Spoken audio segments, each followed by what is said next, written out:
ಕಾಂಗ್ರೆಸ್ ಯಾವ ಸಮುದಾಯಗಳನ್ನು ಓಲೈಸಿಕೊಂಡು ಯಾವ ಸಮುದಾಯದ ಮತ ಬ್ಯಾಂಕ್ ಆಗಿ ಪರಿವರ್ತನೆಯನ್ನು ಮಾಡಿಕೊಂಡಿದ್ದು ಆ ಎಲ್ಲ ಸಮುದಾಯಗಳು ಭ್ರಮ ನಿರಸನಗೊಂಡಿದೆ. ಇವತ್ತು ಅಲ್ಪಸಂಖ್ಯಾತರ ನಾಯಕರ ಪ್ರಶ್ನೆ ಅಲ್ಲ, ಈ ಅಲ್ಪಸಂಖ್ಯಾತರ ಸಮುದಾಯದಲ್ಲೇ ಭುಗಿಲೆದ್ದಿದೆ.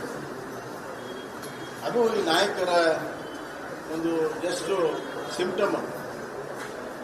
ಸುಮ್ಮನೆ ಮೇಲೆ ಕಾಣೋದು ನಾಯಕರು, ಅದರ ಒಳಗಡೆ ಸಮುದಾಯನೇ ಭುಗಿಲೆದ್ದಿದೆ.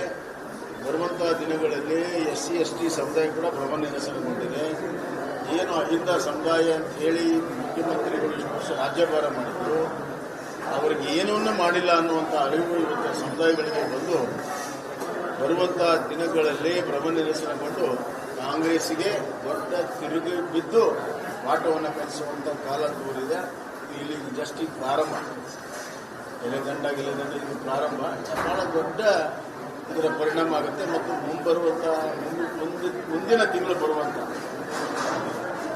ಏನು ಈ ಕುರ್ಚಿ ಕಚ್ಚಾಟ ಇದೆ, ಮುಖ್ಯಮಂತ್ರಿಗಳು ತಮ್ಮ ಸ್ಥಾನ ಉಳಿಸಿಕೊಳ್ಳೋ ಸಲುವಾಗಿ ಮತ್ತು DK ಶಿವಕುಮಾರ್ ಅವರು ತಮ್ಮ ಪಡ್ಕೊಳ್ಳೋ ಸಲುವಾಗಿ ಕುರ್ಚಿ ಕಚ್ಚಾಟದ ಮೇಲೂ ಕೂಡ ಇವೆಲ್ಲವೂ ಕೂಡ ನೇರ ಪರಿಣಾಮ ಬೀಳ್ತಿದೆ. ಬರುವಂತಹ ದಿನಗಳಲ್ಲಿ ಬಹಳ ಕಷ್ಟದ ದಿನಗಳು ಕಾಂಗ್ರೆಸ್ ಶಾಸಕರಲ್ಲಿ ಸ್ಟಾರ್ಟ್ ಮಾಡಿದ್ದಾರೆ. ಇದೇನು ತೋರಿಸ್ತಿದೆ ಅಂದರೆ ಸುಮಾರು 30 ಜನ ವಿಜಯ ಶಾಸಕರು ಓದಿರೋದು. ಮುಖ್ಯಮಂತ್ರಿಗಳು ತಮ್ಮ ಸಚಿವ ಸಂಪುಟದ ಸದಸ್ಯರ ಮೇಲೆ ಹಿಡಿತ ಕಳ್ಕೊಂಡಿದ್ದಾರೆ. ಮುಖ್ಯಮಂತ್ರಿಗಳು ಶಾಸಕರ ಮೇಲೂ ಕೂಡ ಹಿಡಿತ ಕಳ್ಕೊಂಡಿದ್ದಾರೆ. ಅತಿ ದೀರ್ಘಕಾಲ ಆಡಳಿತ ಮಾಡಿರುವಂಥ ಮುಖ್ಯಮಂತ್ರಿಗಳು ಅವರ ಶಾಸಕರು ಅವರನ್ನು ಮೀರಿ, ಅವರ ನಾಯಕತ್ವವನ್ನು ಮೀರಿ ದಿಲ್ಲಿಗೆ ಹೋಗ್ತಾರೆ ತಮ್ಮ ಸ್ಥಾನಮಾನ ಪಡ್ಕೊಳ್ಳೋದಂತಂದರೆ ಇದು ಒಂದು ರೀತಿಯಲ್ಲಿ ಮುಖ್ಯಮಂತ್ರಿಗಳಿಗೆ ಇಷ್ಟು ಸೀನಿಯರ್ ಮುಖ್ಯಮಂತ್ರಿಯಾಗಿ ಇವರು ತಮ್ಮ ಶಾಸಕರನ್ನ ಮಾತಾಡಿ ವಿಶ್ವಾಸ ತೆಗೆದುಕೊಳ್ಳೋದಕ್ಕೆ ಸಾಧ್ಯ ಆಗಿಲ್ಲ.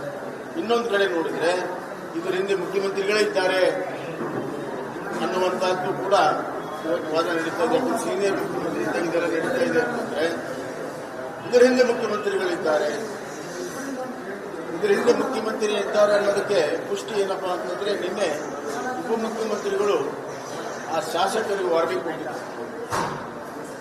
ಯಾರು ಕ್ಯಾಬಿನೆಟ್ ಎಕ್ಸ್ಪಾನ್ಷನ್ ಪರವಾಗಿ ಹೋಗಿದ್ದಾರೆ, ಉಪಮುಖ್ಯಮಂತ್ರಿಗಳಿಗೇನು ಅಂದರೆ ಕ್ಯಾಬಿನೆಟ್ ಎಕ್ಸ್ಪಾನ್ಷನ್ ಆದರೆ ನಾಯಕತ್ವ ಅದರ ತೀರ್ಮಾನಗಳು ಬಂದು ಹೋಗ್ತವೆ ಅನ್ನುವಂಥ ಒಂದು ವಿಚಾರದಲ್ಲಿ ಅವರು ವಾರ್ನಿಂಗ್ ಕೊಡ್ತಾರೆ.